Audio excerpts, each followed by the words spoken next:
In the drain current and source drain source voltage के दरमियान जो सर हमने प्लॉटिंग की थी सर। जी, हमारे पास दो सोर्सेज थी। अगर मैं थोड़ा सा आपके लिए लेक्चर भी दोबारा से रिव्यू करता हूँ, तो हमारे पास जंक्शन फील्ड इफेक्ट ट्रांसफर में इस करेक्टरिस्टिक कर्व की बात हो रही है कि हमारे पास ड्रेन टू सोर्स वोल्टेज, पहले हम गेट टू सोर्स वोल्टेज को जीरो रख रहे हैं और ड्रेन टू सोर्स वोल्टेज को बढ़ाते हैं, तो इंक्रीज करेंगे तो ओहमिक रीजन जो हमारे पास आ रहा होता है। ठीक है, तो आज की जो थोड़ा सा इसलिए रिव्यू दे रहे हैं ताकि आपको पता हो कि लैब में हमने करना क्या है। तो आप सबसे पहले स्टार्ट करेंगे कि आपके पास गेट टू सोर्स वोल्टेज बिल्कुल कुछ भी नहीं आ रही होगी, और फिर आप drain to source voltage provide कर रहे होंगे, जिसके लिहाज से जैसे जैसे आप इसे इंक्रीज कर रहे होंगे उसके लिहाज से करंट इंक्रीज हो रहा होगा। ठीक है, तो उसके बाद नेक्स्ट हमारे पास ये है कि अगर आप फर्दर तो और किसी और ज़्यादा यूज करें। सर तो ये हमारे वहाँ से कुछ आवाज़ आ रहे सर। कहाँ से? सर लेक्चर के अंदर से सर। नहीं, लेक्चर में क्लियर है आवाज़ मेरे पास से। बाकी कोई प्रॉब्लम है?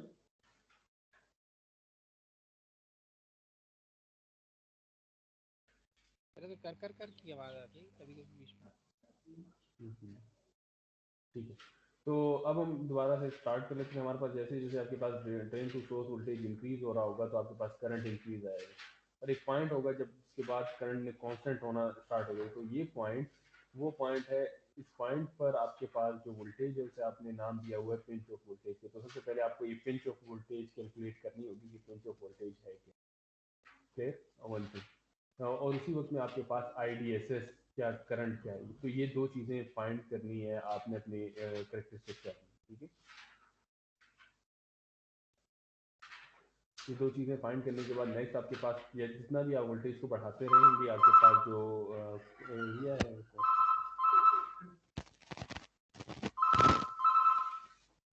तो आपके पास ये जो कांस्टेंट एरिया है वो कांस्टेंट रहेगा। फर्दर आपके पास जो थर्ड पॉइंट है वो है ब्रेक डाउन, कि आप इतनी ज़्यादा वोल्टेज को बढ़ा दें कि आप करंट एक्सेसिवली फ्लो करना स्टार्ट करें।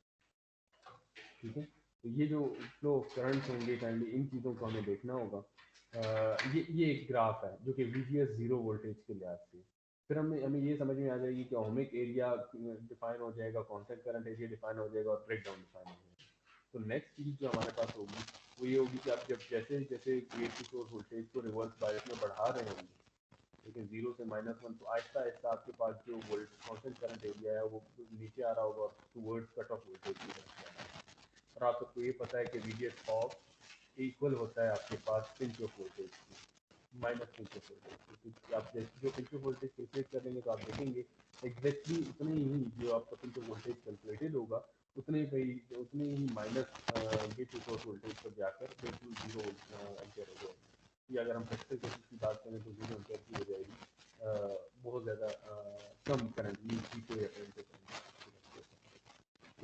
तो ये एक पूरा आपके पास जो ट्रांसफर के कर्व है इसकी हम डिस्कशन करेंगे कि हमारे पास दो सोर्सेज के लिहाज से दो सोर्सेज कौन सी, एक VDS है जो ड्रेन टू सोर्स को प्रोवाइड की जा रही है और दूसरी gate to source voltage provide करी जा रही है। इन दो सोर्सेज के लिहाज से आपके पास करंट में ID में क्या चेंजेस आती है, तो फाइनली हम मॉनिटर ID को कर रहे होंगे, लेकिन चेंज ऑफ वोल्टेज हमारे पास गेट टू सोर्स वोल्टेज और drain to source voltage clear है।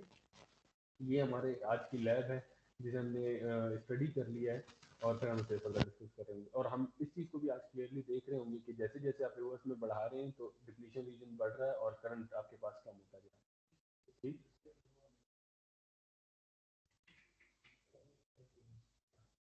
क्लियर।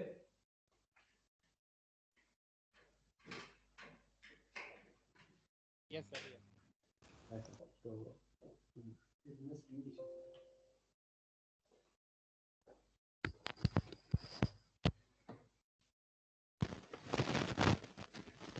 मल्टीपल पर आ जाते हैं। मल्टीपल में ये सर्किट है, एक नॉर्मल सा मैंने सिंपल सर्किट बनाया, यहाँ तक कोई कंफ्यूजन तो नहीं। No sir.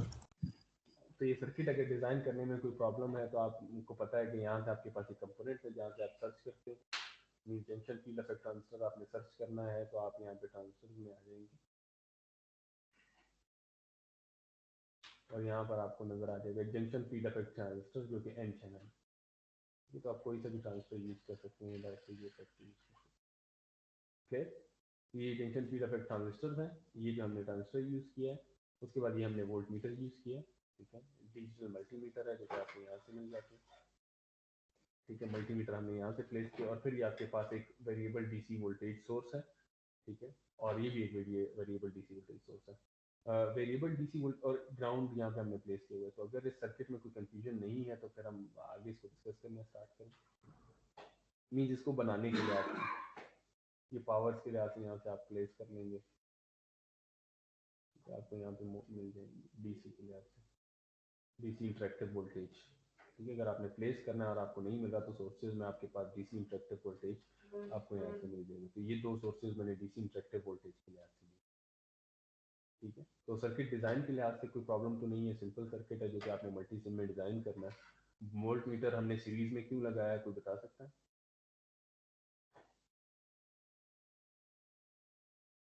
ये वोल्ट मीटर, ये करंट पे वाला सर मीटर। ये मीटर है, डिजिटल मल्टीमीटर। यस, मल्टीमीटर वो सब करंट मेजर करने के लिए। ये है अबाउट ड्रेन करंट, ये ताकि हमें पता चल सके कि ड्रेन करंट क्या फ्लो हो रहा है और क्या नहीं फ्लो हो रहा है। तो हमने ये मीटर ड्रेन करंट, क्योंकि हमने जो भी मैंने लास्ट आपको डिस्कशन में बताया वो यही बताया कि हम देख रहे होंगे कि ड्रेन करंट में क्या चेंज अकर होता है वीडीएस वोल्टेज के लिहाज से और वीजीएस वोल्टेज के लिहाज से, ठीक है। तो नेम्स मैंने कैसे दे दिए, जब आप इस पर डबल क्लिक करते हैं तो आप देख रहे हैं हमने सबसे पहले मुख्तलिफ पैरामीटर्स हैं इसमें, ठीक है।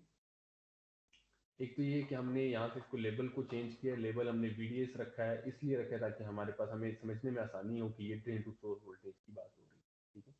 और फिर हम वैल्यूज की बात करें तो की एक सेट किए ए, इस की ए का मतलब ये है कि अगर आप कीबोर्ड में ए प्रेस करेंगे तो आपके पास ये वैल्यूज आगे इंक्रीज हो रही हैं, और इंक्रीज होंगी कितने इंक्रीमेंट के साथ, 2% ऑफ इंक्रीमेंट के साथ, ठीक है।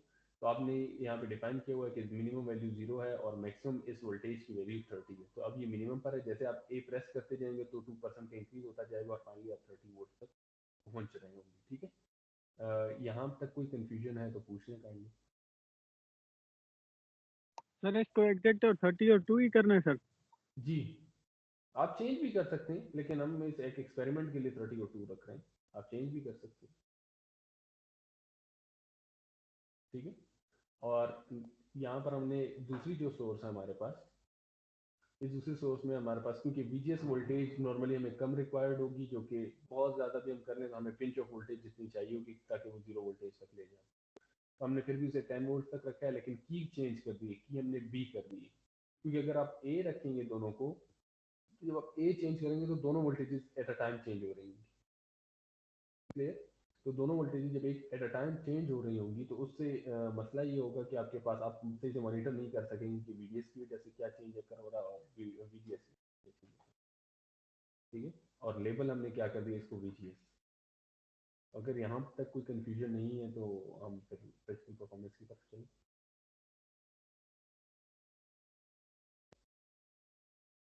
और डिजिटल मल्टीमीटर क्योंकि आप कर डीसी सोर्सेज यूज किए, plus minus DC source DC source, तो आपने यहाँ पर डीसी सेलेक्ट कर लिया, और हम एम्पेयर की बात करें तो आपने एम्पेयर सेलेक्ट किया, ठीक है। तो हम इसे यहाँ पे रख देते हैं कुछ ऐसे।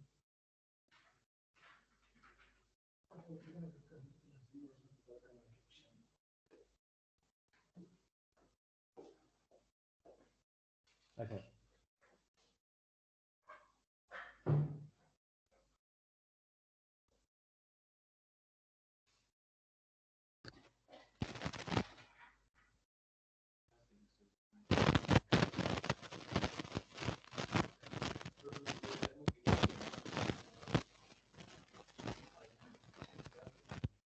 तो नेक्स्ट जो है ये है कि आपके पास ये सर्किट है।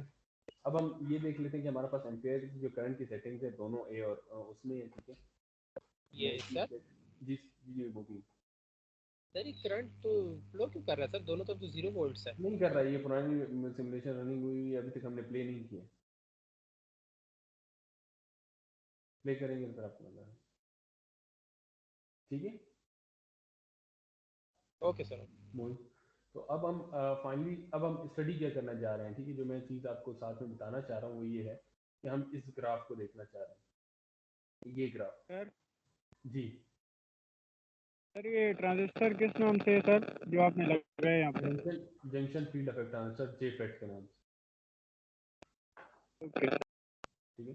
अब हम फाइनली चेक क्या करना चाह रहे हैं, हम सिर्फ फिलहाल तक कोई gate to source voltage provide नहीं कर रहे हैं, उसे जीरो रख रहे हैं और ड्रेन टू सोर्स वोल्टेज को चेंज कर रहे हैं, ठीक है। तो हम ड्रेन टू सोर्स वोल्टेज को चेंज कर रहे हैं, तो हमारे पास होना क्या चाहिए, शुरू में करंट को इंक्रीज होना चाहिए, उसके बाद उसे कांस्टेंट हो जाना चाहिए, ठीक है। तो हम देखते हैं, हम अभी इसको करंट आहिस्ता आहिस्ता के जरिए से इसको इंक्रीज करते हैं। तो देखिए हम VDS को इंक्रीज कर देते हैं, इंक्रीज किया 0.6 वोल्ट्स, तो करंट हमारे पास हो गया 204 माइक्रो एम्पेयर। फिर इंक्रीज किया, ये समझ में आई है पिछली बात 0.6 के लिहाज से? Yes sir. नो सर ठीक है जी, किसे समझ नहीं आई? सर ये जो ग्राफ VDS का हमने जी सर हमने जो वैल्यू सेट की है उस हिसाब से इंक्रीज होता जा रहा है सर। जी जी, उसी लिहाज से इंक्रीज हो रहा है। हम मैं एक ही की प्रेस कर रहा हूँ कीबोर्ड से, तो हम लोग के पास वैल्यूज इंक्रीज हो रही है, ठीक है ठीक है। तो हम अब इस रीजन में जा रहे हैं, इस ओहमिक रीजन में हैं। जब तक करंट कांस्टेंट नहीं होता तब तक आप ओहमिक रीजन में रहेंगे, ये जो आपके पास ओहमिक एरिया है, ठीक है। तो हम इस एरिया में, तो हम इस एक्सेस पे वोल्टेज को बढ़ा रहे हैं, इंक्रीज कर रहे हैं VDS, ठीक है। तो जो चीज़ शो की जा रही है वो ये है कि जैसे ही A प्रेस किया गया है तो VDS वोल्टेज चेंज हो गई है 0.6 वोल्ट, VGS 0 वोल्ट है, तो करंट आपके पास देखिए 204 माइक्रो एम्पेयर फ्लो कर रहा है, ठीक है। मीन जीरो से कुछ इंक्रीज कर गया।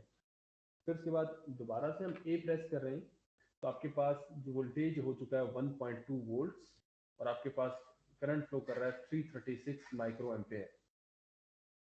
फर्दर और इंक्रीज कर गए, फिर आपने A प्रेस किया है तो आपके पास करंट आ रहा है 1.8 वोल्ट, सॉरी 1.8 वोल्ट्स है वोल्टेज, और करंट आ रहा है 396 माइक्रो एम्पेयर, जबकि VGS वोल्टेज अभी तक जीरो है। तो हमें एक चीज समझ में आ रही है कि ये जो लूप है ये एक सिंपल ओम्स लॉ के जरिए से इंप्लीमेंट हुआ है। जैसे जैसे आप VDS को बढ़ाते जा रहे हैं करंट इंक्रीज होता है।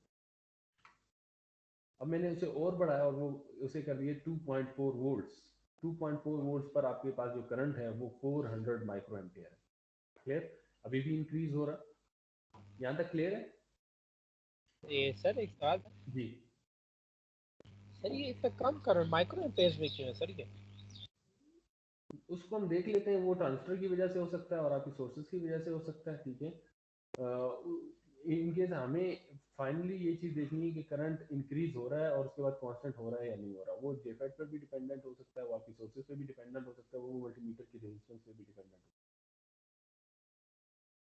है, ठीक ओके सर। सर क्योंकि इतना छोटा करंट है वो तो सर किसी काम में तो नहीं आ सकता ना। है जी। 2.4 वोल्ट और आपके पास कुछ माइक्रो एम्पियर करंट आ रहा है। और नेक्स्ट अब आपने जो जो चीज नोट करने वाली है, 2.4 वोल्ट से वोल्टेज हो चुकी है 3.4 वोल्ट, मींस आपके पास जो 2.4 वोल्ट से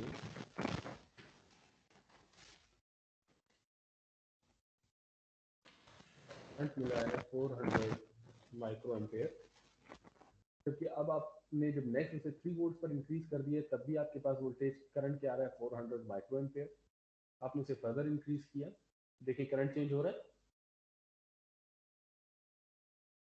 no sir, sir current no constant हो गया। आप फर्दर इंक्रीज कर रहे हैं करंट चेंज नहीं हो रहा, आप इंक्रीज कर रहे हैं करंट चेंज नहीं हो रहा। अब जितना भी इंक्रीज कर रहे हैं करंट चेंज हो रहा है, इसका मतलब है कि हम कौन से एरिया में इंटर हो चुके हैं, हम इस कांस्टेंट करंट एरिया में इंटर हो चुके हैं, ठीक है, जिसके बाद करंट चेंज नहीं हो रहा होगा, ठीक है। तो आप फर्दर इसे इंक्रीज करते रहे 9 वोल्ट 9.6 10, और हम इंक्रीज करते जा रहे हैं तो आपके पास कोई करंट में इंक्रीज नहीं आ रहा, ताकि बेशक आप 30 वोल्ट तक ही पहुंच जी। सर इसका मतलब है कि एन चैनल में जितने हमारे पास ये सर एन चैनल है ना? जी एन चैनल जेफेट है। सर इसका मतलब जो जो डोप्ड इलेक्ट्रॉन्स से मतलब जो डोपिंग की वजह से जो इलेक्ट्रॉन है तो वो सारे इन्वॉल्व हो गए कंडक्शन तमाम के में। तमाम इन्वॉल्व हो चुके हैं और हम कांस्टेंट करंट एरिया में आ चुके हैं। तो हमारे पास ये ग्राफ हमें नजर आ रहा है कि हम कांस्टेंट करंट एरिया में, ठीक है, क्योंकि गेट टू सोर्स वोल्टेज, तो ये ग्राफ समझ में आया है आप लोगों को? ये यहाँ से ये चीज़ समझाने की कोशिश कीजिए, जैसे जैसे आप VDS को बढ़ाते हैं तो आपके पास करंट इंक्रीज होता है, उसके बाद आप एक कांस्टेंट पॉइंट पर पहुंच जाते हैं। उस कांस्टेंट पॉइंट, उस पॉइंट के बाद आप जितना भी वोल्टेज को बढ़ा लें करंट इंक्रीज नहीं हो रहा। तो वो पॉइंट पर जो करंट होगा उसे आपने क्या नाम दिया है? IDSS। और वहां पर जो वोल्टेज होगा उसे आपने क्या नाम दिया है? Pinch off voltage. ठीक है सर तो जी। सर अगर हम इस वैल्यू को और बढ़ाते जाएंगे तो सर एक मतलब ऐसा पॉइंट आएगा जो ब्रेकडाउन पॉइंट होगा सर। जी जी बिल्कुल आप सही कह रहे हैं। आपके पास IDSS वैल्यू क्या हो गई? आपके पास 400 माइक्रो एम्पेयर। और ग्राफिक्स के लिए उसमें चले जाते हैं, हम टेक्स्ट लिख लेते हैं। तो हमारे पास ये जो वोल्टेज है ये असल में आपके पास पिंच ऑफ वोल्टेज। फिर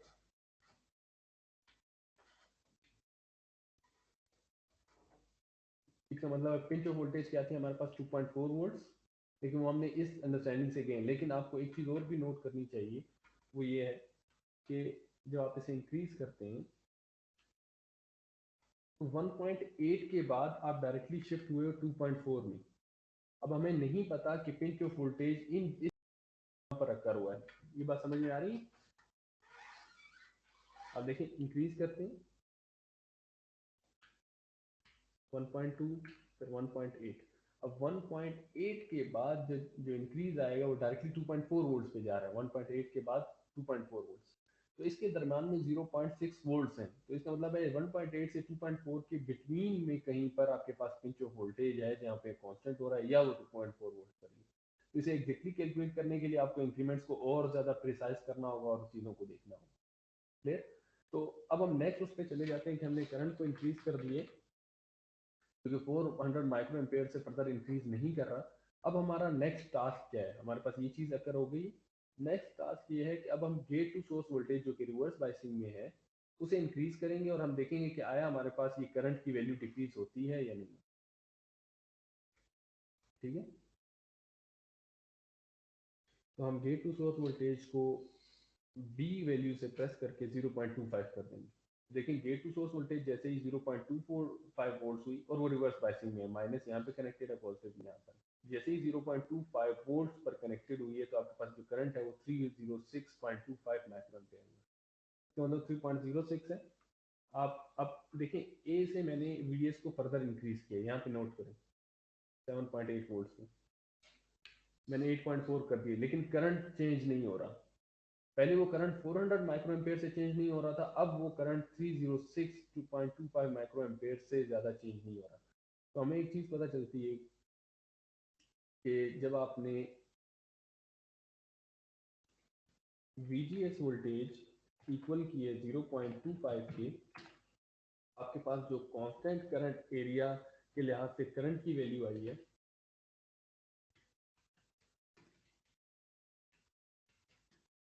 वो 400 से डिक्रीज होकर 306.25 माइक्रो एम्पेयर होगी। चीज़ ये शो करती है कि आपके पास ये जो ग्राफ है ये यहाँ पे नीचे एक वैल्यू है। तो देखेंगे ये कांस्टेंट करंट है, बेशक ओहमिक रीजन होगा, लेकिन आपके पास ये जो कांस्टेंट करंट एरिया है ये आपके पास उस वोल्टेज से 400 माइक्रो एम्पेयर से कम होकर 306 हो गया। तो अब हम जब फर्दर बढ़ाएंगे तो 306 से कम होकर और भी कम हो जाएगा और फाइनली हम जीरो वोल्टेज जीरो करंट तक पहुंच जाएंगे। ठीक है, तो हम हमें इसे इसे फर्दर इंक्रीज करते हैं बी। मैंने इसे इंक्रीज किया है 0.5 वोल्ट्स। करंट की वैल्यू क्या होगी? 225 माइक्रो एम्पेयर। ठीक है, ये समझ तो आ रहा है? क्लियरली समझ आ रहा है? इसको हम ग्राफिकली भी देखेंगे। मैं सिर्फ फिलहाल इसलिए सिमुलेशन में सोर्सेज से कराना चाह रहा हूँ ताकि आपको पहले मल्टीमीटर पर रीडिंग्स के लिहाज से क्लियर हो, फिर मैं आपको ग्राफ्स की तरफ भी दिखाता हूँ। वही ग्राफ हमने अचीव करना है। यहाँ तक क्लियर है? Yes sir, yes sir. ठीक है, तो अब हमने क्या किया? हमने VGS वोल्टेज को 0.5 वोल्ट्स कर दिया। तो अब constant current area 306.25 micro ampere से कम होकर 225 माइक्रो एम्पेयर आ गया। इसे कर लेते हैं।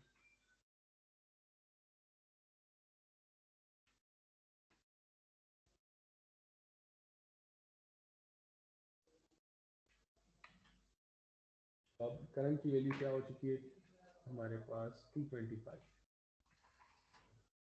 225 माइक्रो एम्पेयर और हमारे पास VGS की वैल्यू है 0.5।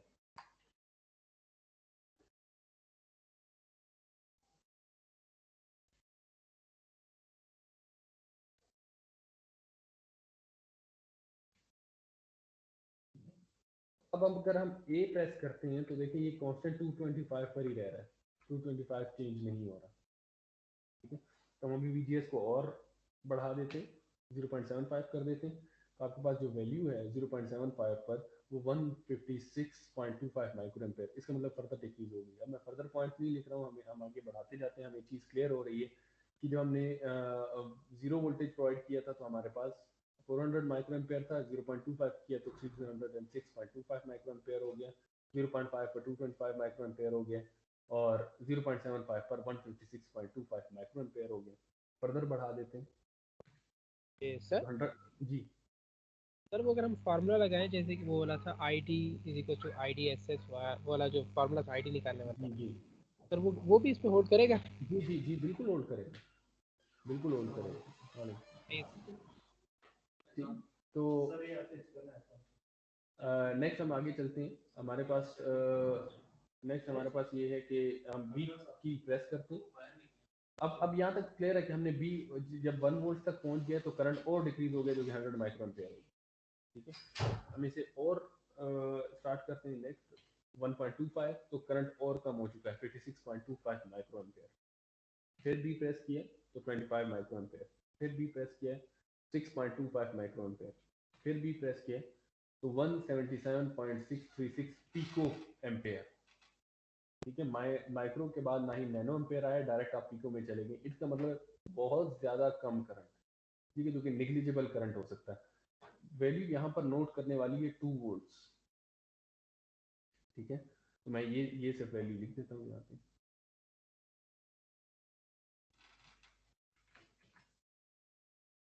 VGS हमारे पास हो गया है 2 वोल्ट्स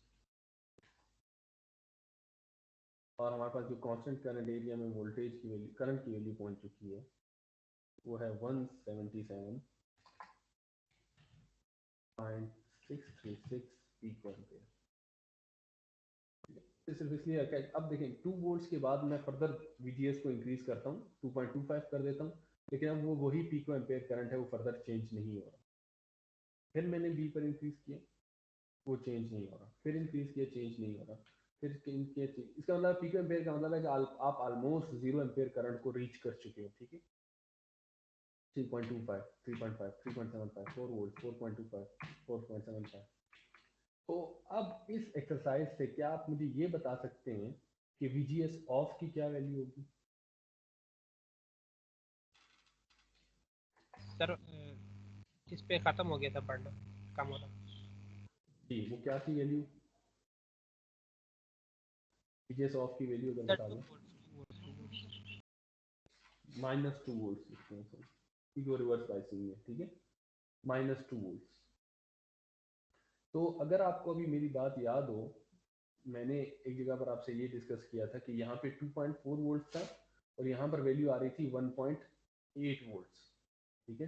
तो मैंने आपसे कहा था 1.8 और 2.4 के दरमियान जो वेरिएबल्स थे, हमें नहीं पता कि कब जाकर करंट कांस्टेंट हो गया था 400 माइक्रो एम्पियर। तो वो हमें कैसे पता चल सकता है? हमें ये पता है, हमें एक और फार्मूला अगर आप लोग को याद हो, वो फार्मूला है, तो बता सकते हैं VGS ऑफ का एक और फार्मूला हमने डिस्कस किया हुआ, इक्वल होता है minus VP, V pinch sir. ऐसे ही V पिंच ऑफ वोल्टेज।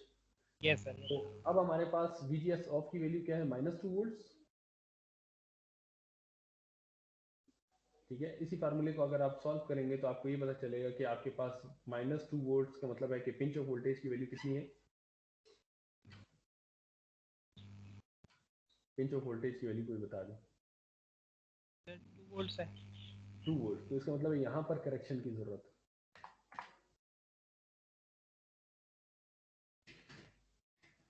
ये फिलहाल तक हमारी एक ऑब्जर्वेशन है जिसमें हमें ये पता चला IDSS करंट ये है, VGS ऑफ -2 वोल्ट्स है, पिंच ऑफ वोल्टेज हमारे पास 2 वोल्ट है, और फाइनली हमने उस चीज़ को जो हमने स्टडी किया था, हमने प्रैक्टिकली उसे मल्टीमीटर के एक स्मॉल से एक्सपेरिमेंट के जरिए से देख लिया क्या उनमें चेंजेस अकर हो रही हैं या नहीं।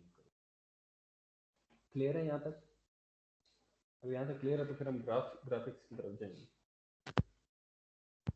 कि हमारे पास एग्जैक्टली वो ग्राफ अचीव होता है या नहीं होता। जी यस सर।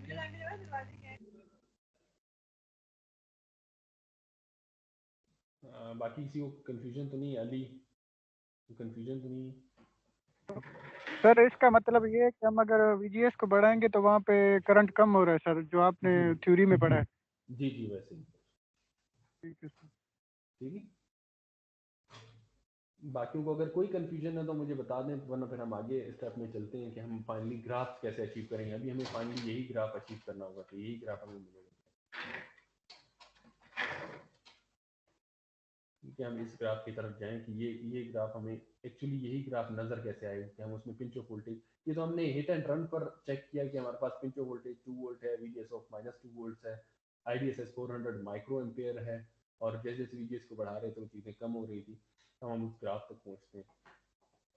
तो अगर यहाँ तक क्लियर है, यहाँ तक क्लियर है, तो अभी हम DC स्वीप को यूज़ करेंगे और अभी हम चलते हैं। DC स्वीप के लिए ज़रूरी है कि हम इस वोल्टेज को ज़ीरो कर दें, क्योंकि हम इसकी वेरिएशंस को नोट कर रहे हैं और इसकी वोल्टेज को भी हम जीरो कर देते हैं। ठीक है, ये जीरो किस लिए किया है? क्योंकि ये ग्राफ ही जीरो वोल्टेज के लिहाज से VGS इक्वल टू 0 वोल्ट। ठीक है, तो हमने इसलिए इसे 0 वोल्ट कर दिया, और अब हमारे पास जो VDS है वो 0 से लेकर 30 वोल्ट तक चेंज हो रहा है। हम सिमुलेट में चले जाते हैं, सिमुलेट में जाकर इसको एक बार स्टॉप कर देंगे। ठीक है, तो सिमुलेट में जाकर आप कहेंगे एनालिसिस एंड सिमुलेशन पर क्लिक किया। यहाँ पर हमारे पास ऑप्शन है DC स्वीप। DC स्वीप में बताने से पहले आपको एक चीज़ बताऊं कि आप मल्टीसिम में काइंडली इनको और भी एक्सप्लोर करें। इंटरेक्टिव सिमुलेशन जो आपने अभी किए, उसके अलावा आप देखिए DC operating point, AC sweep, ये फिर भी चलें, लेकिन आपको ट्रांजिएंट बहुत ज़्यादा आगे यूज़ हो सकता है। मोंटे कार्लो, ये बहुत ज़्यादा इंपॉर्टेंट है। ठीक है, जब आप फिल्टर्स वगैरह डिज़ाइन करते हैं तो मोंटे कार्लो आपके लिए बहुत ज़्यादा इंपॉर्टेंट होता है। इसी तरह से फोरियर ट्रांसफॉर्म, जब आप RLC सर्किट्स और इन चीज़ों की तरफ जाते हैं तो आपको फोरियर ट्रांसफॉर्म और इन चीज़ों की फोरियर की बहुत ज़रूरत पड़ती है। ठीक है, और नॉइज फिगर। ठीक है, noise figure, Fourier, Monte Carlo, और यहाँ पे आपके पास ट्रांसमिट, ये मोस्ट इंपॉर्टेंट है। लेकिन इनको एक्सप्लोर ज़रूर कीजिए। जिनको जिनको थोड़ा सा मल्टीसिम को सही तरह से सीखने का वो चाह हो, तो काइंडली इन चीज़ों को ज़रूर देखें, सबको क्या आखिर ये है क्या। तो आप एक्सप्लोर करेंगे तो आपको बहुत सारी चीज़ें इन डिटेल इसमें पता चलेंगी। ठीक है, मल्टीसिम में इन ऑप्शंस को सबको ज़रूर देखें, DC स्वीप में इन ऑप्शंस को ज़रूर देखें। इसके अलावा यहाँ पर ऊपर बहुत सारे ऑप्शन हैं, प्रोसेसर्स के लिहाज से ऑप्शन है, माइक्रो कंट्रोलर्स के लिहाज से ऑप्शन है, काइंडली इनको ज़रूर देखा करें। खैर, हम अपने टॉपिक पर आते हैं दोबारा से कि हमारे पास अब हम चाहते हैं कि हमें एक DC स्वीप पता चले कि हमारे पास DC के लिहाज से क्या चीज़ें आएंगी, तो हम इंटरेक्टिव सिमुलेशन की बजाय हम DC स्वीप पर शिफ्ट हो जाते हैं। आप DC स्वीप पर आ गए। अब DC स्वीप में हमने, अगर मैं इसे थोड़ा सा स्मॉल कर दूँ ताकि, अच्छा ये नहीं हुआ। तो यहाँ पे हमने किस सोर्स के लिहाज से मॉनिटर करना है, VDS के लिहाज से, और ये हमें कैसे पता चला है? क्योंकि ये एक्सेस में VDS की वैल्यू है जिसने चेंज होना है। VDS को चेंज करेंगे और हम देखेंगे कि करंट में क्या चेंज अकर होता है। ठीक है, VDS को चेंज करने से ID में क्या चेंज अकर होता है। तो हमारे पास दो चीज़ें इंपॉर्टेंट है, VDS and ID। Third cheese important थी VGS, जिसे हमने जीरो कर दी, तो वो हमारे सर्किट में जीरो है, तो उसको हमें जीरो रहने दिया है। अब हम जो नेक्स्ट चीज़ चेंज कर रहे हैं, हम सोर्स सेलेक्ट कर रहे हैं। सोर्स में आपने क्योंकि वहाँ पे नाम यूज़ किया हुआ है, तो देखिए यहाँ पे VGS आ रहा है, यहाँ पे VDS आ रहा है, मल्टीमीटर आ रहा है, V1 आ रहा है, V2 आ रहा है। तो आपने उस सोर्स को एक नाम दिया हुआ है, वो नाम गिवन है यहाँ पे, वो नाम है VDS। इसलिए लेबल देना ज़रूरी था ताकि आपको बाद में मिक्सअप ना हो रहा हो चीज़ों का कि आया वैल्यू सही भी है या नहीं। तो हम यहाँ से VDS सोर्स को सेलेक्ट कर लेते हैं। ठीक है, और आपके पास स्टार्ट वैल्यू 0 है, टॉप वैल्यू 30 है, और इंक्रीमेंट आपने 0.5 वोल्ट्स का दिया हुआ। ठीक है, इंक्रीमेंट आपके पास 0.5 वोल्ट है कि 0.5 वोल्ट की चेंजेस आ रही है। इसके अलावा ये तो आपने सोर्स सेलेक्ट कर ली कि आप इस सोर्स को वेरी करना है 0 से लेकर 30 तक विद इंक्रीमेंट ऑफ 0.5, लेकिन हमें चेक क्या करना है, आउटपुट। ठीक है, तो आउटपुट में यहाँ पे आपको नजर आ रहा होगा, आपको बहुत सारे पैरामीटर्स नजर आ रहे हैं। ठीक है, हम किस चीज़ को स्टडी कर रहे हैं आउटपुट में, ID करंट को। आईडी किस चीज़ के लिहाज से वैल्यू होती है, किसी भी ट्रांजिस्टर के लिहाज से। ट्रांजिस्टर को लेबल किया गया है Q1 से। तो आपने यहाँ पर सर्च किया, दो आईडीज हैं, एक आईडी ये है और एक आईडी ये। तो ID Q2 means second transistor, Q1 means first transistor. तो हम फर्स्ट ट्रांजिस्टर की बात कर रहे होंगे कि हमारे पास जो फर्स्ट ट्रांजिस्टर है वो है JQ1 आईडी। तो ये फर्स्ट ट्रांजिस्टर को हम यहाँ पर ऐड कर देंगे कि हमें ये वेरिएबल है जिसको हमने एनालाइज करना है। ये वेरिएबल सर्किट में मौजूद है, तमाम के तमाम वेरिएबल, लेकिन हमें सिर्फ और सिर्फ एनालिसिस इस इन वेरिएबल्स पे करना है। ये अक्सर एक्सप्रेशंस में भी हो सकता है, हम इसमें फर्दर कोई और एक्सप्रेशन भी परफॉर्म करा सकते हैं। तो यहाँ तक क्लियर? Yes sir. इसे हम सेव कर देते हैं। आप वहीं से भी रन कर सकते हैं, हम सेव कर देते हैं, ठीक है। अब जब आप इसे रन करते हैं तो आपके सामने एक ग्राफ नजर आया। इसको ब्लैक एंड वाइट की बजाय हम वाइट कर देते हैं। अब नजर आ रहा है ग्राफ? Yes sir. अब इस ग्राफ को थोड़ा सा स्टडी करते हैं। आपके पास VDS वोल्टेज क्या थी, 0 से लेकर 30 वोल्ट, वो यहाँ पे लिखा हुआ आ रहा है। VDS 0 से लेकर 30 वोल्ट, ठीक है। अब इस एक्सिस में क्योंकि हमारा करंट 0 एम्पेयर से स्टार्ट होना है तो हम इसको थोड़ा सा एडजस्ट कर लेते हैं। एक्सिस प्रॉपर्टीज, लेफ्ट एक्सिस की वैल्यू मिनिमम यहाँ से स्टार्ट हो रही है, हम इसे 0 से स्टार्ट कर देते हैं और ओके कर देते हैं ताकि हमारा ग्राफ क्लियर हो सके, ठीक है। अब आपको एक चीज क्लियर है कि ये ग्राफ और ये ग्राफ सेम है दोनों? Yes sir. ठीक है। तो अब हमारे पास हम कर्सर यूज करते हैं, ठीक है। कर्सर हमने क्लिक किया है और कर्सर में हमने एक कर्सर यूज की, कर्सर नंबर 2। हम 1 को यूज कर लेते हैं ताकि वो कर्सर नंबर 2 है। देखिए ये पॉइंट पे मूव कर रही है जहाँ पे हमारे पास करंट इंक्रीज हो रहा है। आपको पता कैसे चलता है? कर्सर के ऊपर नंबर लिखा है 1, तो इसका मतलब है X1 का मतलब होगा यहाँ पर जो वोल्टेज आ रही है, ठीक है। और Y1 का मतलब होगा यहाँ पर जो करंट आ रहा है। तो अगर इस पॉइंट पर, जहाँ पे ये पॉइंट सर्कल में नजर आ रहा है, इस पॉइंट पर आपने वो वोल्टेज प्रोवाइड किया हुआ है 779.8538 मिली वोल्ट्स, और जो आपको करंट मिल रहा है वो है 244.9634 माइक्रो एम्पियर। ये क्लियर? अब हम इसे आगे मूव करते हैं, क्यों? क्योंकि हमें पिंच ऑफ वोल्टेज कैलकुलेट करना है। तो ये एक पॉइंट है जहाँ पर जाकर चीजें कांस्टेंट हो रही है। ऐसे ही यही वो पॉइंट है और ये वैल्यू क्या आ रही है? 400 माइक्रो एम्पियर। अगर आपको आपका सर्किट में याद हो, सर्किट में अगर यहाँ पे याद हो तो यहाँ पे हमने सेट किया था 400 माइक्रो एम्पियर। तो इसका मतलब है हमारे पास जो पिंच ऑफ वोल्टेज है उसकी वैल्यू क्या आई है? 2.00227, जिसको अप्रॉक्सीमेटली इक्वल टू 2 वोल्ट्स कहा जा सकता है, और वो भी आपको यहाँ पे नजर आ रही है। पिंच ऑफ वोल्टेज 2 वोल्ट्स और IDSS 400 माइक्रो एम्पियर। तो आप इस कर्सर से ये दो चीजें कैलकुलेट कर सकते हैं, ठीक है। अब फर्दर आगे इसका मतलब है कि यहाँ से लेकर यहाँ तक जो एरिया है, ये एरिया क्या कहलाएगा? Ohmic reason.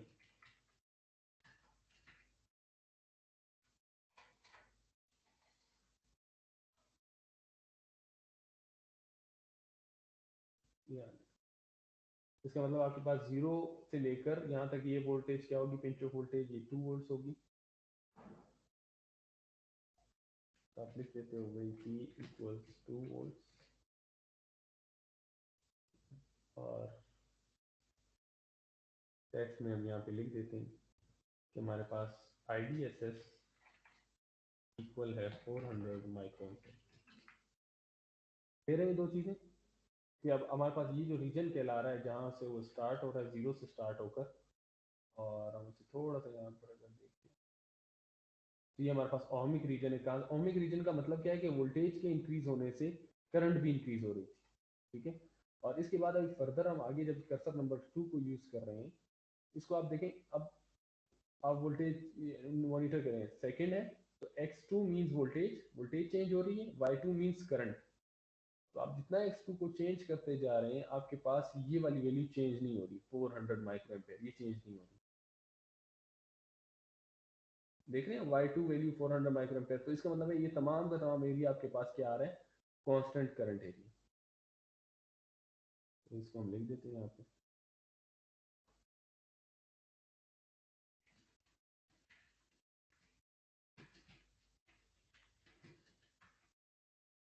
Constant current area. हम प्लेस कर देते हैं यहाँ पे कि हमारे पास कर्सर नंबर 1 और कर्सर नंबर 2 के दरमियान में जितना भी एरिया है वो हमारे पास कांस्टेंट करंट एरिया। क्लियर है? इस ग्राफ में कोई चीज़ अगर कंफ्यूजन वाली है तो पूछ।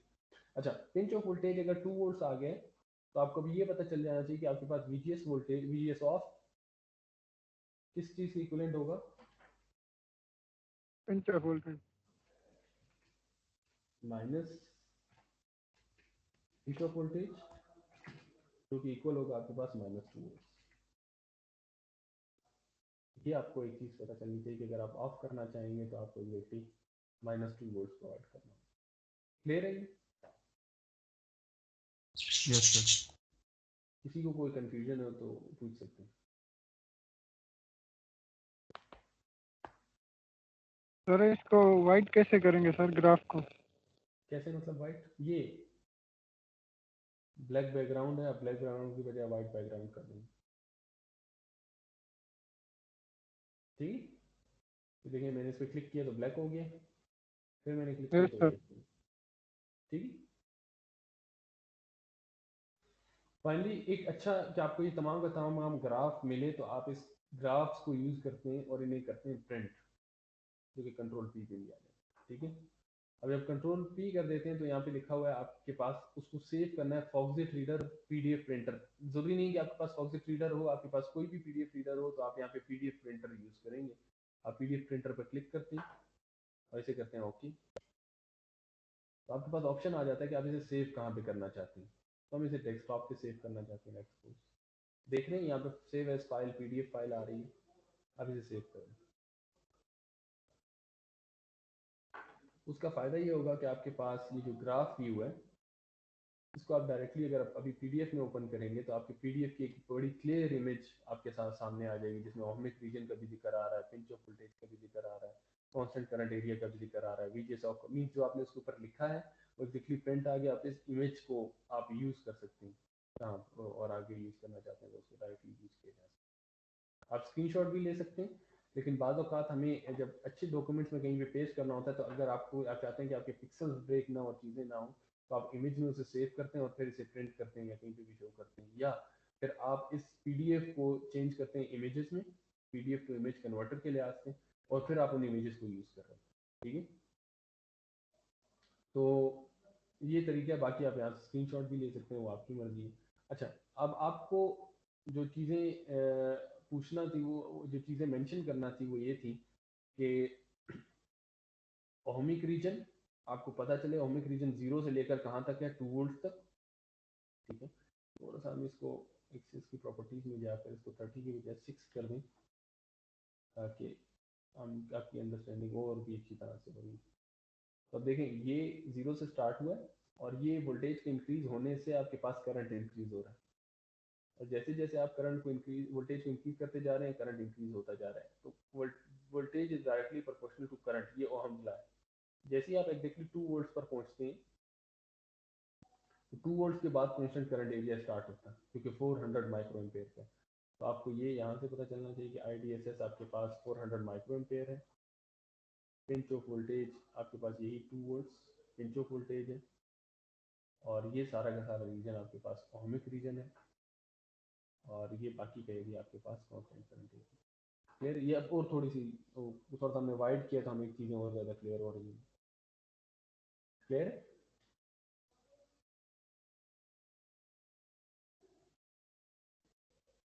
तो इससे ये होगा कि आप जब इस इमेज को यूज़ करेंगे तो क्लियरली IDSS का भी पता चल रहा होगा उन तमाम चीज़ों।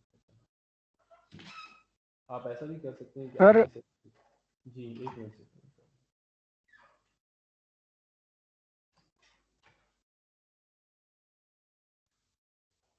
तो 400 माइक्रो एम्पेयर पर भी लेगी दोबारा इसको चेक भी किया जा सकता है। जी कुछ है नहीं।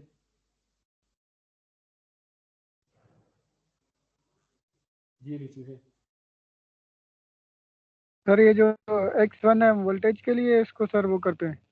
क्योंकि जिस भी ग्राफ में अब जब बात करते हैं तो एक्स एक्सिस इसे कहते हैं ना, जी सर। और वाई एक्सिस इसे कहते हैं।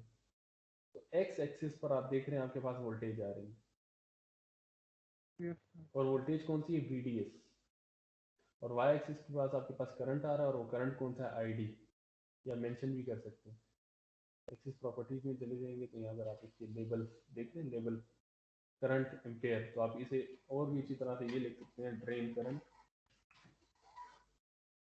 क्योंकि एम्पेयर में आ रहा है और आपको साथ में फिर माइक्रो शो हो रहा है। ठीक है, तो करंट, ड्रेन करंट आपने शो कर दिया, और आपके पास ड्रेन करंट आ रहा है, और यहाँ पर इस एक्सिस को दिया, इसकी प्रॉपर्टी से लिहाज से अब ये लिखा हुआ आ रहा है, आप इसे एग्जैक्टली लिख सकते हैं कि ड्रेन टू सोर्स वोल्टेज,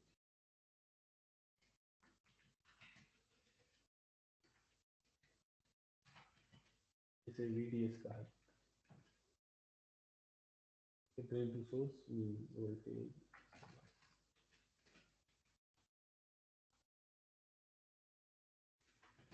इस चीज़ में शो हो रही है वोल्टेज में, तो आप इसको ओके कर दें, तो ये लिखा हुआ है कि drain to source voltage VDS। आप इसको रिमूव भी कर सकते हैं कि मैंने एक्स VDS को, तो आपको पता चल जाएगा ड्रेन टू सोर्स वोल्टेज ये आ रहा है, ये आ रहा है, और फिर आप यहाँ से इसका टाइटल भी ऐड कर सकते हैं। टाइटल की प्रॉपर्टी क्या है, क्योंकि हमने लिखा है JFET करेक्टरिस्टिक कर्व, जिसकी DC ट्रांसफर करेक्टरिस्टिक। ठीक है, तो ये तमाम चीज़ें, कोई क्वेश्चन नहीं तो हम आगे चलें।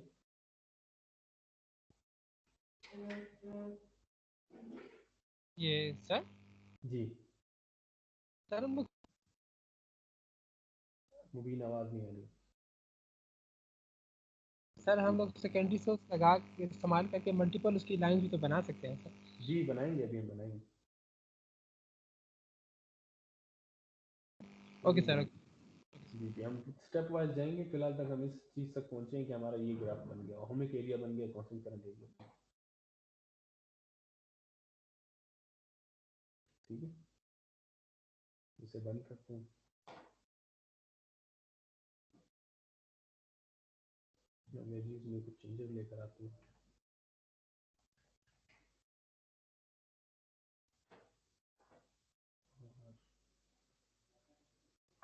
लाइव सिमुलेशन में भी हम इसे चेंजेस लेकर आते हैं।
लेकिन मैं चेक करिए, ग्राफ को सेट करें।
अच्छा जी, क्योंकि वैल्यूज थोड़ी सी एडजस्ट करनी पड़ती है, मैंने बताया। तो ये ग्राफ है, मैं बता देता हूँ। हमारे पास सिर्फ चेंजेस ये अकर हो रही हैं कि हमने इन वैल्यूज़ को बढ़ा दिए, बहुत ज़्यादा इंक्रीज़ किए, क्योंकि आपके पास एक सिमुलेशन है, हमें रियल टाइम में इस ट्रांजिस्टर का नहीं, हमने एक नॉर्मल, हमने एक विर्चुअल ट्रांजिस्टर यूज़ किया, जिसके लिहाज से बहुत ज़्यादा हैवी वैल्यूज़ हमें यूज़ करनी पड़ रही। तो उसके बाद हमने सिमुलेट एनालिसिस एंड सिमुलेशन में चले गए, तो हमने यहाँ पर सेटिंग्स उसी के लिहाज से एडजस्ट कर दी और इंक्रीमेंट्स को बढ़ा दिया। वो इसलिए बढ़ा दिए ताकि हमारे पास बहुत रैपिडली चीज़ें इंक्रीज़ हो रही हैं, ताकि हमें एटलीस्ट कहीं पर ब्रेकडाउन या हायर करंट की वैल्यूज नज़र आ रही है। आउटपुट हमने वही करंट को रहने दिया और हम इसे रन करते हैं, तो यहाँ पे आपको शो ये इसलिए बिल्कुल स्टार्ट में इसे अगर हम जीरो से स्टार्ट कर दें, ठीक है, तो ये देखें जीरो से स्टार्ट हो रहा है आपके पास, ठीक है। उसके बाद आपके पास जो करंट की वैल्यू आ रही थी, आप कर्सर से चेक कर सकते हैं, तो वो आ रही थी आपके पास ऑलमोस्ट 400 माइक्रो एम्पेयर, ठीक है। तो 400 माइक्रो एम्पेयर ही, और वो कांस्टेंट करंट एरिया में ही आ रही है, ठीक है, तमाम कांस्टेंट करंट एरिया में। लेकिन एक स्पेसिफिक पॉइंट के बाद आपको असल में ये चीज़ शो कराना थी कि आपको ये ब्रेक डाउन का पॉइंट नजर में आ जाए, कि आप जब ये एक पॉइंट के बाद आपके पास बहुत एक्सेसिव करंट फ्लो कर रहा है, ठीक है। तो थोड़ा सा उस टाइम ग्राफ में ये इशू आ रहा था कि क्योंकि वैल्यूज बहुत ज़्यादा बढ़ी हैं, तो ग्राफ में शो करने में प्रॉब्लम हो रही थी। तो एक्सेस प्रॉपर्टीज़ में जाकर हमने इन लीनियर वैल्यूज़ की बजाय इसे लॉगरिथमिक वैल्यूज़ कर दी, कि अगर हम इसे लीनियर करते हैं और फिर अप्लाई करते हैं, तो हमें लीनियरली इंक्रीज होती हुई चीज़ें नज़र आती हैं, लेकिन हमें क्लियर इमेज नज़र नहीं आएगा। हमने लीनियर की बजाय उसे चेंज करके लोगरिथमिक वैल्यूज रख दी और उस पर फिर अप्लाई किया, ताकि हमें ये लोगरिथमिक तो समझ में आती है आप सबको, लोगरिथमिक का क्या मतलब है? यस सर, उसका लॉग ले लिया है जिस। हाँ, लॉग ये होता है कि आपके पास बड़ी वैल्यूज को थोड़ा सा स्मॉल करके और कंजेस्टेड करके आपने शो कर दिए, जिसकी वजह से आपको ये स्पेसिफिकली नज़र आ रहा है कि वो आपके पास ब्रेक डाउन एक पॉइंट है जिसके बाद एक्सेसिव करंट शो हो रहा है। ये एग्जैक्टली ये ग्राफ है जिसकी हम डिस्कशन कर रहे हैं। क्लियर?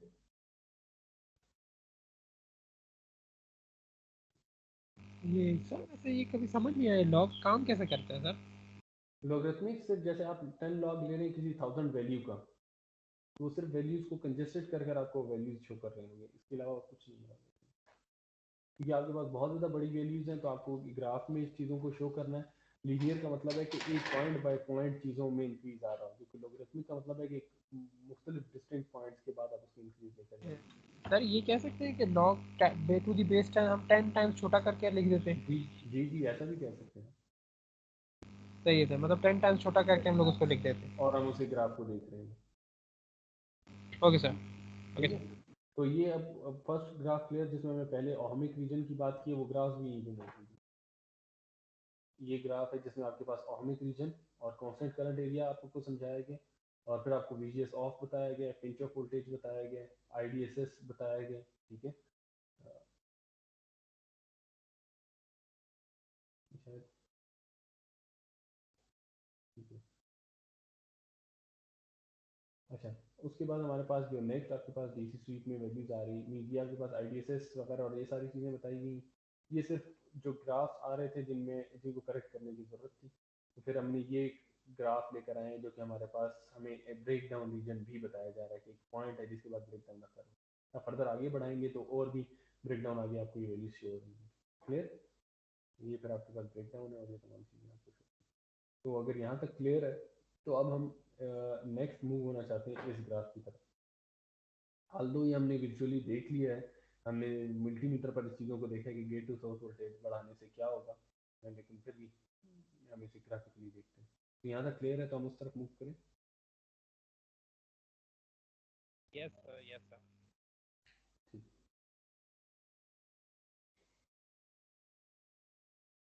तो इसके बाद अब हम ये करते हैं कि हमने सर्किट में, क्योंकि ये वेरिएबल सोर्सेज हैं, दोनों की दोनों वेरिएबल है, तो आपको ग्राफ में थोड़ी सी वो कंफ्यूजन हो रही चीज़ों के लिए हमने वोल्टेजेस ले लिए, लेकिन हम इसे सिमुलेशन में जाकर वेरी करवा सकते हैं, हम चेंज करवा सकते हैं कि हमारे पास ये वैल्यू कितनी इंक्रीज हो रही है और वो वैल्यू कितनी इंक्रीज हो रही है, ठीक है। तो ग्राफ वही है, फिर वहाँ पर वेरिएबल सोर्स मैंने इसलिए यूज़ किया ताकि आपको साथ साथ ये मल्टीमीटर में करंट की वैल्यूज मैं शो करा सकूँ ए और बी के जरिए से, जो हमने पहले जिस क्लास हमने ये पहले हिट एंड ट्राई पर ये वैल्यूज निकाली, फिर हमने डीसी स्वीप में रन कर कर ये ग्राफ में वैल्यूज निकाली, जो कि हमने ये भी देखा है कि ये वैल्यूज़ और ये ग्राफिकल वैल्यूज़ और वो जो हमने खुद हिट एंड रन पर ट्राई की थी, दोनों वैल्यूज़ हमारे पास सेम थी। ठीक है, तो अब ये इन चीज़ों के अब हमारे पास ये कि हम ये देखना चाहते हैं कि हमारे पास एक सिंपल सर्किट है, उसमें हम इसे भी वेरी करवा सकते हैं डीसी स्वीप के ज़रिए से और इसे भी वेरी करवा सकते हैं। ठीक है, तो हम इनको वेरी करवा कर देखेंगे कि हमें different gate to source voltages मिल रही हैं। तो यहाँ पर मैंने नेम इसलिए चेंज नहीं किया कि ये सोर्स और उस सोर्स में नेम्स आपको सेम नज़र आ रहे होंगे। तो अब हमने V1 का मतलब है कि आपके पास ड्रेन टू सोर्स वोल्टेज और V2 का मतलब है गेट टू सोर्स वोल्टेज। ठीक है, तो ये हमारे पास लास्ट और फाइनल चीज़ है। तो इसको देखने के लिए हम सिमुलेट में अच्छा ट्रांजिस्टर में भी देख लेंगे, ट्रांजिस्टर चेंज हो गया Q2। तो अब Q2 की आईडी करंट को देखना है, वहाँ पर हमने Q1 के लिहाज से आईडी करंट को देखा। ठीक है, तो अब हम इसको देख लेते हैं, हम सिमुलेट में जाते हैं, एनालाइज एंड सिमुलेशन में चले जाते हैं। तो अब हमें दो सोर्सेज यूज़ करनी होंगी, लेकिन एक सोर्स होगी हमारे पास V1 जो जिसकी वैल्यू कहाँ से स्टार्ट हो रही है 0 से और एंड हो रही है वो 10 पर, और इंक्रीमेंट लेफ्ट को हम उसे 2 वोल्ट कर देते हैं। ठीक है, 0 10 और 2। ठीक है, हमारे पास फर्स्ट सोर्स यूज हो रही है V1 मतलब ये V1 VDS सोर्स। ठीक है, और हम सेकंड सोर्स यूज करेंगे, सेकंड सोर्स में हमारे पास जो सेकंड वोल्टेज है वो है V2। तो ये तो अभी आप लोगों को क्लियर होगा ना, V1 means drain to source voltage और V2 मींस आपके पास गेट टू सोर्स वोल्टेज। इसकी वैल्यू 2 वोल्ट इसलिए रख दी है क्योंकि हमें पता है कि जैसे ही 2 वोल्ट तक आप पहुंचते हैं तो आप VGS ऑफ तक पहुंच जाते हैं, तो फिर 2 ऑफ से हमें बढ़ाने की ज़रूरत नहीं है। वहाँ पर जो पिंच ऑफ वोल्टेज है वो -2 वोल्ट है, तो -2 वोल्ट पर जाकर आपका एग्जैक्टली 0 पर आप पहुंच जाते हैं, इसलिए आपको इस चीज़ों की ज़रूरत नहीं है। ठीक है, तो नेक्स्ट अब ये तो वोल्टेजेस सेट कर रही है, लेकिन अभी हमें करंट किसके लिहाज से देखना है, Q2 ट्रांजिस्टर के लिहाज से। तो हम आउटपुट में जाते हैं, इसे रिमूव कर देते हैं और ढूंढ लेते हैं। यहाँ पे ये है IJQ2। J means junction field effect transistor, Q means transistor और 2 मीन्स Q2 की बात करें तो जंक्शन J फैक्ट Q2 और उसमें हम ID करंट की बात करें। ठीक है, तो हम इसे ऐड कर देते हैं, कर देते हैं, ऐसे प्ले कर देते हैं, कर्सर्स को हटा देते हैं और इन रेंजेस को हम लीनियर कर देते हैं और ओके कर देते हैं, और इस एक्सिस को हम सेट कर देते हैं कि ये 0 से स्टार्ट हो रहा है। तो ग्राफ में समझ में आ रही है। अभी थोड़ा सा मैं टेक्स्ट को डिलीट कर देता हूँ ताकि, क्योंकि आपको ओमिक रीजन का पता है। अब हम डिस्कस ये कर रहे हैं कि हमारे पास कब कब क्या क्या वोल्टेजेस हैं। ठीक है, तो उन चीज़ों को देखने के लिए अगर आप देख रहे हो तो आपके रेड वोल्टेज में V2 कौन सी वोल्टेज थी, V2 सर वो GS VGS drain to source. Gate to source. ठीक है, VGS V2 थी गेट टू सोर्स। अगर नहीं भी याद आ रहा तो ये देखें सामने लिखिए V2 गेट टू सोर्स। तो अब आपको नीचे शो हो रहा है कि रेड कलर में गेट टू सोर्स वोल्टेज की वैल्यू कितनी, 0।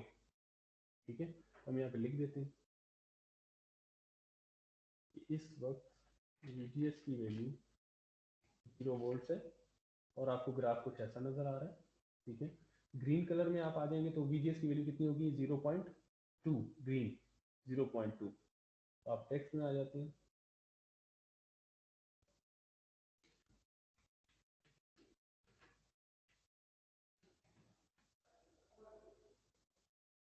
और वैल्यू क्या होगी 0.2। फिर तो आपको नजर आ रहा है जैसे 0.2 पर आए तो आपके पास constant current area 400 micro ampere से बहुत कम हो गया। वो चेक भी किया जा सकता है कर्सर के जरिए से। ये ग्रीन के लिहाज से ये चीज हो रही है। ठीक है, मार्कर नंबर 1 है,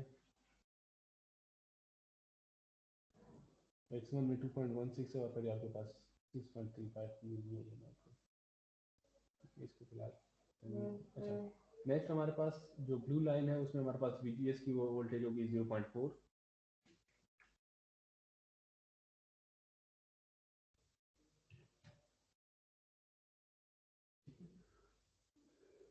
और नेक्स्ट आपके पास क्या है 0.6।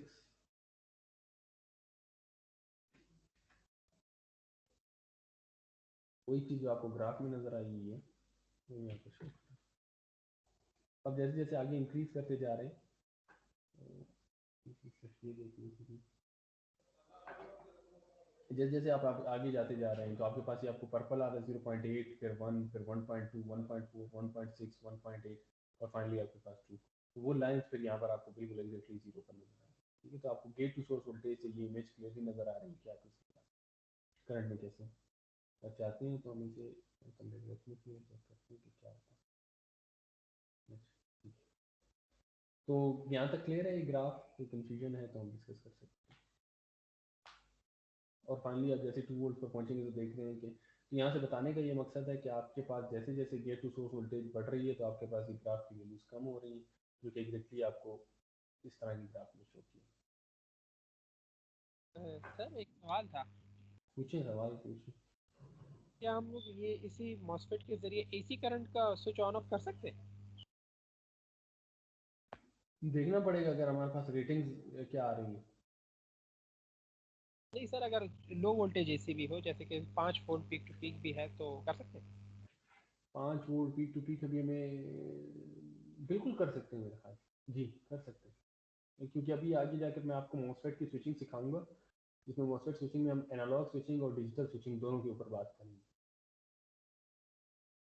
ठीक है, तो एनालॉग स्विचिंग यही होगा कि हम कैसे स्मॉल वोल्टेजेस को वो कर रहे हो, मिक्स कर रहे हो, ऑन एंड ऑफ कर रहे हो। और डिजिटल स्विचिंग ये होगी कि कैसे हम, जैसे आप लोग डीएलडी में नॉट गेट पढ़ रहे होंगे, तो नॉट गेट एक्चुअली बनाया कैसे जाएगा, वो एक्चुअली है तो स्विचिंग ना, तो हम उसमें डिजिटल को कैसे स्विच कर रहे होंगे और कैसे बना रहे हैं, तो हम ये दोनों चीज़ें स्टडी करेंगे और किया जा सकता सर गेट्स में मॉसफेट लगते हैं? है। जी एफेट? जी, मोस्टफेट्स। और सर ये हमारे आई प्रोसेसर्स में? प्रोसेसर्स में भी एफईटीज हैं, फिर उनमें मुख्तलिफ हैं। हम जब एफईटीज की बात करेंगे तो फिर मैं इंशाल्लाह आपको डिटेल में बताऊंगा। मुख्तलिफ हैं, जिसमें पावर मॉसफेट्स में मुख्तलिफ स्ट्रक्चर्स हैं, U MOSFET, B MOSFET, L T MOSFETs, उसके अलावा आईजीबीटीज बहुत ज़्यादा यूज़ होते हैं। तो ये डिफर करता है चीज़ों के लिहाज से, इसमें क्या चीज़ यूज़ हुई है, डायरेक्ट स्पेसिफिकली नहीं बता सकता। ओके सर, समझ गया। है एफईटीज या आईजीबीटीज होंगी। सर फिर भी बेचारे हमारे बीजीटीज किधर जाते हैं? उन पे डिस्कस करते हैं एक दफ़ा। मैं ये इसको डिस्कस कर लें लैब को, फिर उसके बाद आते हैं उस क्वेश्चन पे। अगर लैब में कोई क्वेश्चन नहीं, अगर लैब में कोई क्वेश्चन है किसी का कि आपको ये ग्राफ समझ ना आया हो, या ये ग्राफ समझ ना आया हो, या ये ग्राफ समझ ना आया हो, तो 3 तरह के आपके पास ग्राफ्स आ गए और आपके पास वो वोल्टेज के लिहाज से वैल्यूज आ गई। ठीक है, यहाँ तक अगर कोई कंफ्यूजन है तो मुझे बता दें काइंडली। सर ये वाला ग्राफ थोड़ा समझाएं सर। ये वाला ग्राफ, सर जैसे आपने कहा था कि हम वोल्टेज को इंक्रीज करेंगे तो करंट मतलब डिक्रीज होगा, तो सर इसका ये समझ नहीं है तो यही है इसमें। ना आप, तो यही देखे ना, गेट टू सोर्स वोल्टेज 0 थी, तो करंट आपको जी सर। ऑलमोस्ट 400 माइक्रो एम्पेयर, जो कि आपने पिछले एग्जांपल से देखा था कि 400 माइक्रो एम्पेयर मिल रहा है। आपने जैसे ही गेट टू सोर्स वोल्टेज को 0.2 वोल्ट बढ़ा दिया, मींस रिवर्स बायस में बढ़ाया, तो आपके पास करंट डिक्रीज हो गए, जिसकी वैल्यू कम हो गई। इस ये वैल्यू ज़्यादा है और ये वैल्यू कम होगी। आपने फर्दर और करंट को बढ़ाया, वोल्टेज को बढ़ाया तो और कम होगी, और बढ़ाया तो और कम होगी। और वो ओके किस सर। वजह से कम होती है, वो आपको ये पता है कि, मैं यहाँ पे ग्राफ से बताता हूँ कि आपको ये पता है, क्योंकि रिवर्स बायस में जैसे जैसे आप वोल्टेज बढ़ाते हैं तो ये जो डिप्लीशन रीजन है ये वाइडर होते जा रहे हैं। तो जब डिप्लीशन रीजन वाइड होते जाएंगे तो फिर आपके पास वो करंट के लिए जो पाथ है वो कम होता जाएगा, जैसे यहाँ पर कम हो गया पाथ। क्लियर?